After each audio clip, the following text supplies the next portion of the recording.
So here we have the Nissan Qashqai on a 19 plate. I'm going to start off firstly by showing you around the outside of the car, and then we'll hop in and run through some controls from there.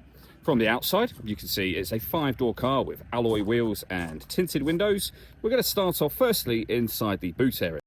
As we approach the back of the car, you can see we have reversing sensors, plenty of boot space along with that 60/40 split folding rear seat, should you wish to increase this space even further again.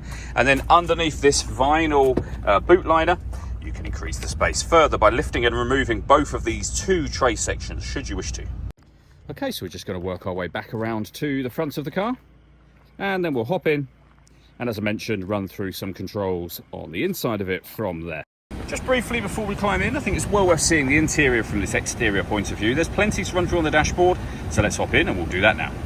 Okay, now that we're inside the car, we're going to start with the dials. On the left-hand side, we have the rev counter and coolant temperature gauge. On the right-hand side, the speedometer and fuel gauge.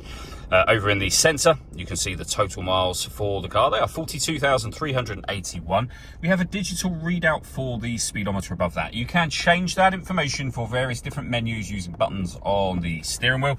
The buttons in question being just here. We have our stereo controls surrounding that, cruise control, speed limiter over on the right-hand side, along with phone controls.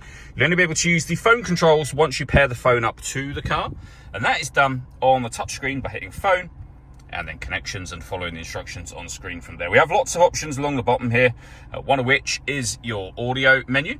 And you can see there AM, FM and DAB radio, CD player, USB input, Bluetooth audio, so you can stream your music wirelessly, auxiliary input, and both Android Auto and Apple CarPlay, both available there as well. We've got satellite navigation, of course, and this car has got a 360 parking camera. So what you're looking at there is the reversing camera, and then a bird's eye view image of where the car is parked right now.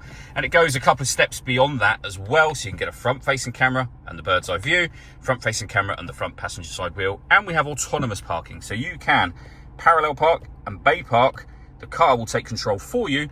It will tell you when it finds a space, and it will control the steering. So very good system. Below that, we have dual zone climate control, so you can adjust the passenger and the driver temperature. You can increase and decrease the fan speed. You can determine where you'd like the air distributed once it enters the car. That's your air conditioning off, back on again, or hit auto. The car will now take full control for you to maintain the temperatures that you've asked for. You can override that whenever you wish to. We have a 12-volt charging socket, electronic handbrake with an auto hold function, your 6-speed manual gearbox, 2 cup holders as well, and then the panoramic glass roof. So there's a button that will open the sunblind all the way to the back of those rear seats, letting in a huge amount of extra light to this cabin area, as you can see. All that leaves me to say is thank you for taking the time to watch this video. If you'd like to come and see the car for yourself and have a test drive, please feel free to give us a call here at Surrey Specialist Cars. We'd love to hear from you soon.